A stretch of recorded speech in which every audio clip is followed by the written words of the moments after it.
On the 18th of October 2013, this happened. Can you see it? Him, the clown. In the next few seconds, this clown would assassinate Francisco Rafael Arellano, or Felix, the leader of the notorious Tijuana Cartel and one of Mexico's most dangerous men at the time, in front of everyone present at his 63rd birthday party today. We know the clown assassin was Jose Rodrigo Arechiga Gamboa, Sinaloa Cartel's highest-ranking hitman, better known as El Chino Anthrax. And today I'll be telling you his story, Shady Beginnings.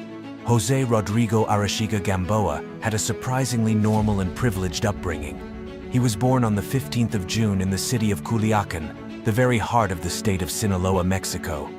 His family were well-respected and somewhat affluent. His father was a government official and his mother was an academic. However, there was a problem right from the very beginning, and it had everything to do with Arechiga's neighbors. You see, the family that lived next door to Arechiga through his childhood with the Zambadas. And if you aren't familiar with that name, I'll break it down for you in a few seconds. Ismael El Mayo Zambada Garcia was part of the 4 people who founded the Sinaloa Cartel 35 years ago. In 1987, when El Chapo was still active, Zambada led his own faction. The only reason you don't hear much about him was because, unlike El Chapo, who enjoyed courting the spotlight, Zambada had always been content with being the equally ruthless, equally cunning, shadowy figure. Now back to Arechiga's story. El Mayo Zambada had 3 sons, Vicente Zambada Niebla, Ismael Zambada Imperial, and Serafin Zambada Ortiz. Those 3 sons were around the same age with Arechiga, and being his neighbors, he grew up with them. Many years later, in a courtroom, Arechiga's mom would say this about her son's relationship with the Zambadas. They went to school together, they played together, they participated in sports together, they attended social events together. They grew to be best friends. No one knows how much influence the Zambada boys had of Arechiga.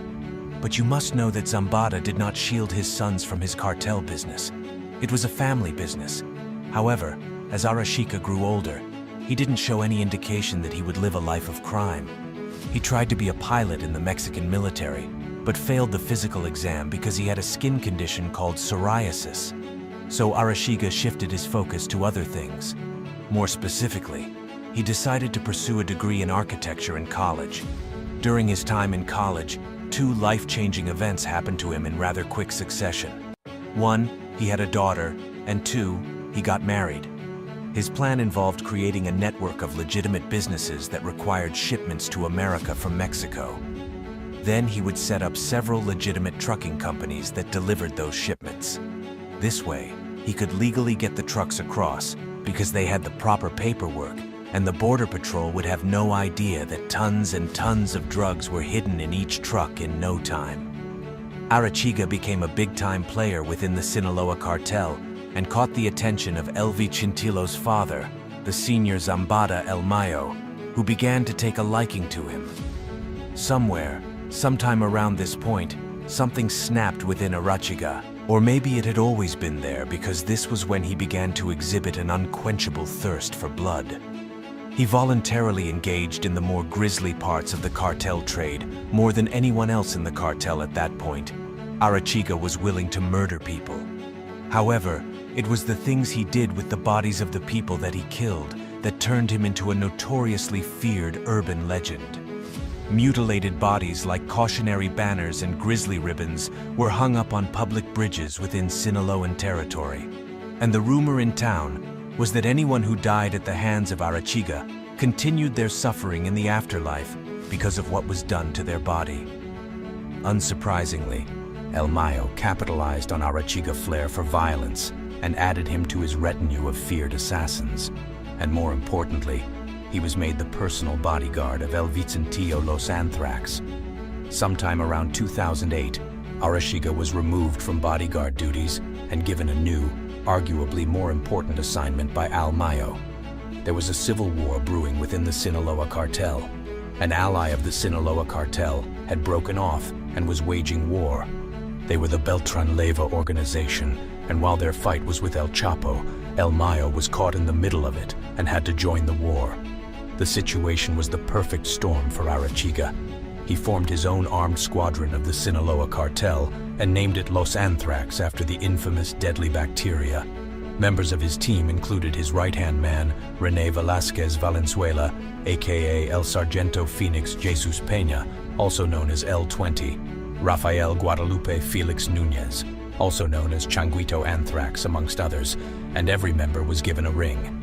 As the head of this hit squad, Arechiga would come to be known as El Chino Anthrax, which translated to the Chinese anthrax. They had two jobs. One was the protection of Almayo Zambada, and the second was a war on anyone who dared to cross their paths. For Arechiga and his hit squad, that was practically anybody. Los Anthrax wreaked havoc on Sinaloa over a 5-year period of unending violence, and Arechiga turned into an unrecognizable monster every time they clashed with a Beltran Leyva. It was a bloodbath with casualties on both sides, including civilians. Meanwhile, the Mexican army joined the party and tried to take both factions down. After a while, rival cartel members got fed up, and they began taking out members of the Los Anthrax. Even the Mexican military joined the party. Meanwhile, Arechiga began to take an unhealthy liking to the spotlight. As Arechiga's gang suffered hit after hit, his leadership began to look shaky in the eyes of El Mayo.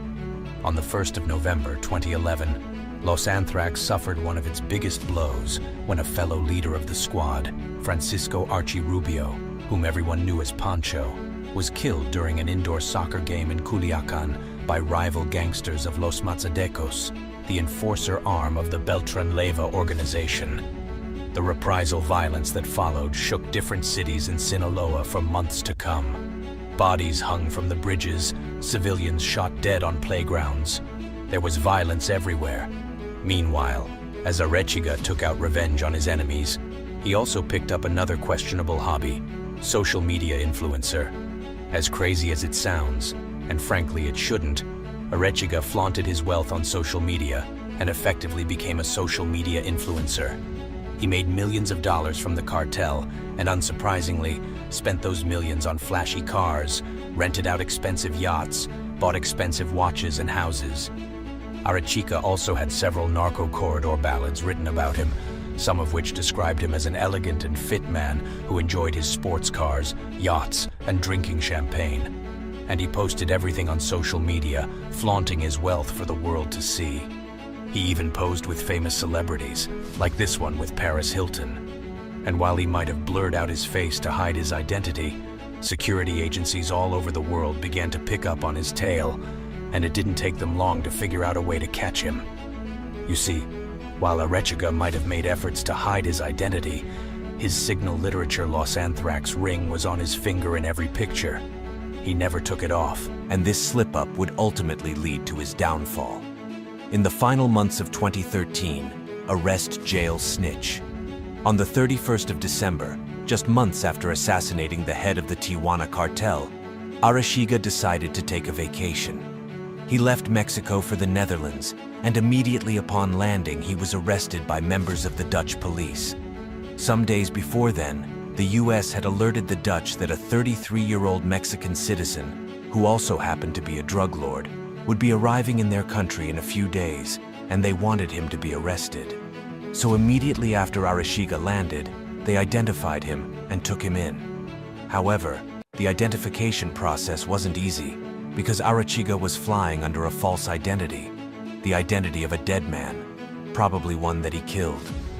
He had also grown a beard and slightly altered his face with plastic surgery. What helped the authorities to identify him was his loss, anthrax ring which he had foolishly kept on his finger, extradition and trial in the US. This change of heart was suspicious, and there were a lot of questions at the time. Was he tortured? Why was he suddenly confessing? What offer could the prosecutors have given him that he couldn't refuse at the end of his trial? That offer became quite clear when he was given an incredibly light sentence of just 6 years in a US prison and an extra 5 years of probation. During the 6 years, El Chino Anthrax snitched on almost everyone collaborating with the US Attorney's Office, giving names, addresses, and exposing forms of operation of the Sinaloa Cartel in the US. The intel that he shared was so useful that it went a long way in destabilizing major parts of the Sinaloa Cartel. Meanwhile, everyone at home, including El Mayo, were fully aware that their golden boy had turned into a rat, the ultimate end. On the 3rd of March 2020, Arechiga was released on parole and placed under house arrest in the US. For obvious reasons, the terms of his parole limited him to a radius of 500 meters from his house in California. However, a few months after in May, he escaped his parole and returned to Culiacan to live with his sister and her husband. Unsurprisingly, 10 days later, on the night of May 14, 2020, Arechiga, his sister and her husband were in the house when all of a sudden masked gunmen invaded the property and began shooting at them. Arechiga responded with gunfire, but he eventually ran out of ammo and they were all taken hostage. The following morning, the body of Arechiga, along with his sister and her husband, were discovered in a black SUV wrapped in cloth with their heads covered in plastic bags. They had all been tortured and shot dead. There was a lot of speculation about who could have ordered this attack on El Chino. Some say it was probably members of the Sinaloa Cartel taking revenge on him for his assassination of their boss. Others point fingers at remnant members of the Beltran Leyva, an organization that had already been disbanded by the Mexican military. However, and whoever it was, the attack happened deep in Sinaloa territory, and there is no way anyone could have launched such an attack without El Mayo or the senior members of the cartel knowing. And in the months after the attack, when there were no reprisals, reaction, or revenge for the assassination of one of their former top sicarios, it became clear El Mayo must have been the one who ordered the killing. And if he didn't, he definitely allowed it. To them, Chino Anthrax was a traitor who had sold them out, and in any world, business or crime, that is unforgivable. So why did Arechiga leave the safety of his probation in the US to return to Sinaloa, where he should have known he wasn't wanted? Did he really think everything he had done would be so easily forgiven? Who assured his safety upon his return? Or was El Chino Anthrax just that dumb?